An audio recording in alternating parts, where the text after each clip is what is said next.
Hello, YouTube. This is an alcohol review of Smith and Cross of London traditional Jamaican rum. According to the label, pure pot still, 750ml bottle, 57% alcohol by volume, navy strength. We'll get into that a little later. According to the back, Smith and Cross Jamaica rum contains only Wedderburn and Plummer pot still distillates, famous for their notes of exotic fruits and spice. The incomparable complexity of this rum delivers a tour de force of flavor that historically made it to the cornerstone of classic rum drinks. We have chosen not to chill filter this spirit in order to retain its full flavor. Really? Huh. Looks clear to me. Market Smith and Cross traces its lineage to one of England's oldest producers of sugar and spirits. Its history dates back to 1788, with the sugar refinery located at number 203 Thames Street by the London docks. Over time, the firm and its partners became prominent handlers of Jamaican rum, with extensive underground cellars along the river Thames. Well, let us go back in time with our history here. Now, I'm not saying much, and I do like history, but I'm not a full expert on it. But 1788. When was the American Civil War? When was slavery? Jamaica, sugar, slaves. Let's see, they were on the River Thames. It's back in England. But then again, that's the processing plant to process it into rum, not necessarily the sugarcane fields in which they purchased the sugar from. And that was traditionally used by African workforce, also known as slavery. Interesting. How people forget.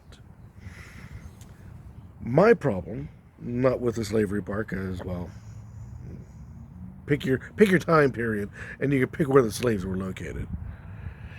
My problem is that it has two recipes here. A million, and that's 1 3/4 ounce Jamaican rum, 3/4 ounce of lemon juice, 3/4 simple, would be obviously a simple sugar, shake, use a cocktail and lime. And there's the Doctor, 1 ounce Swedish punch, 1 Jamaican rum, 1 lime juice, shaken cocktail and lime.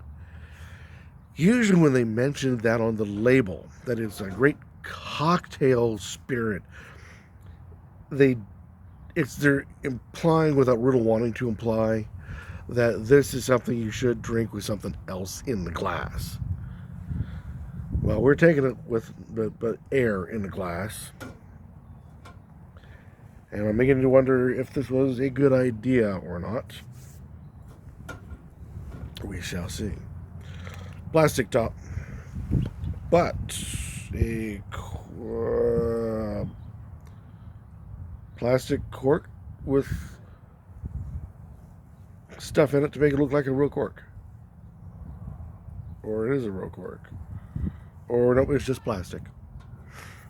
Alright.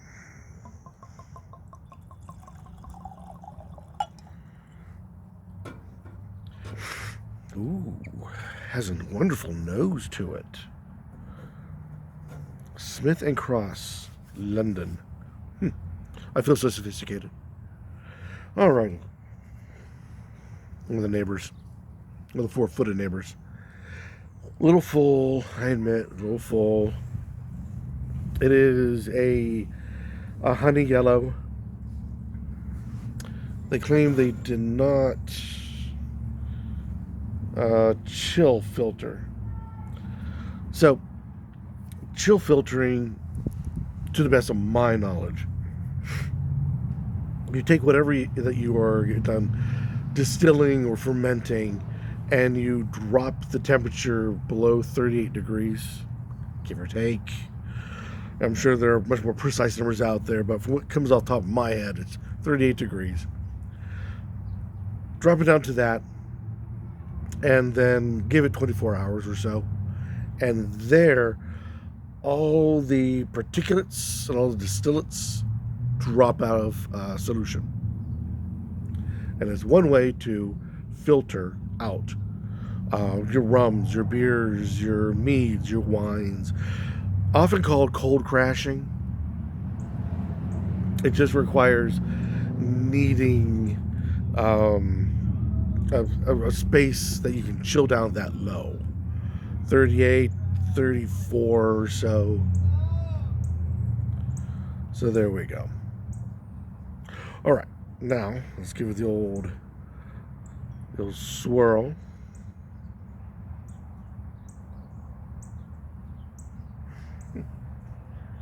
Somebody's singing in for a little bit. What do I have to a musical accompaniment? I see nothing. She's holding on to the side of the glass like you wouldn't believe. It's locked on there.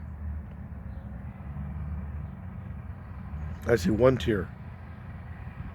One lonely leg. One lonely tear. Now, why is this a deal?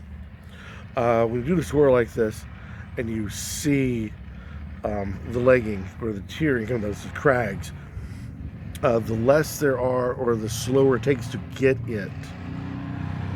It is a noisy day in the neighborhood. The longer it takes for this to happen, the thicker the solution is. The thicker the solution is because there's residual sugars.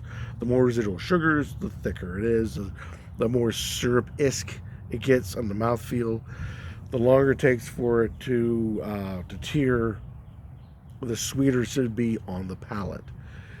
Unfortunately, this does not always hold true. So you give it a try, give it a swirl, gives you an idea, an expectation, but accuracy wanes, accuracy varies. So take that with a pinch of salt. And there's a lot of alcohol.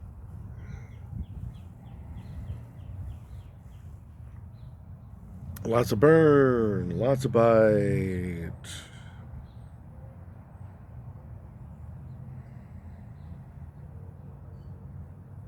Lemon, cinnamon, vanilla.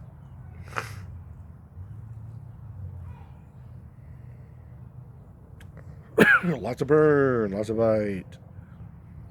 Strange. It has the same alcohol, like I would expect in a much cheaper bottle of rum. I don't normally mention price because I said I'm in the middle of nowhere in the heart of the empire.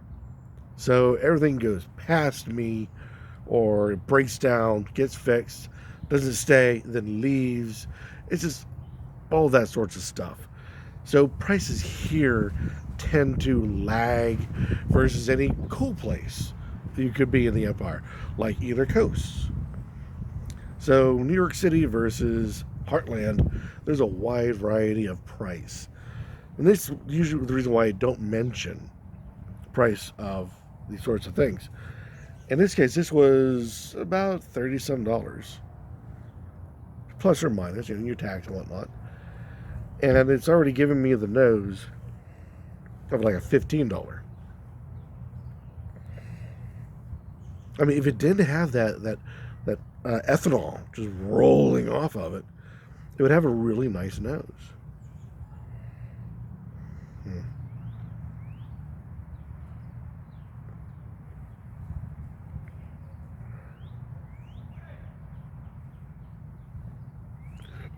Wow. Holy cats. And it's still burning. Oh my goodness. There are 2 layers in this one. Layer number 1. Lots and lots of flavor. Orange, lemon, your cinnamon, your vanilla, lots of vanilla. Wonderful.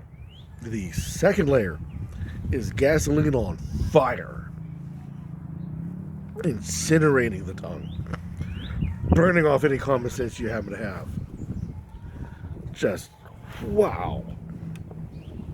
And usually that is a, oh my word, usually that is a very short open gambit, but man, it just stayed. Long hang time, which is the flavor from the beginning to end. And to be honest, I lost a lot of the flavor that I wanted, and it still remained on fire.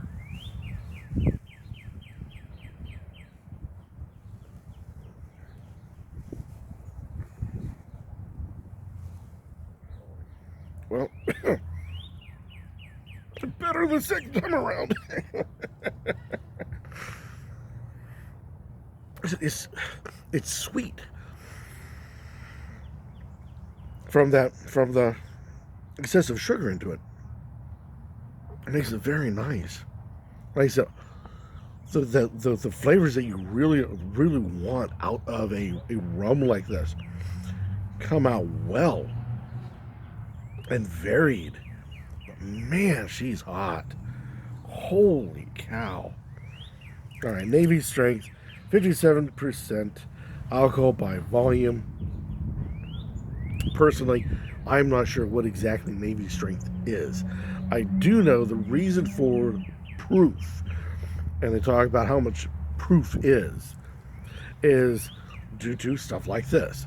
You should be able to light a match off of what you got to show that the captain is not watering down the rum you're getting. And the rum you're getting is on top of pay, or in some cases in lieu of pay. So to make sure you're not getting ripped off, the proof is how much alcohol is left there. Navy Strength. Apparently, Navy Strength is well over 50.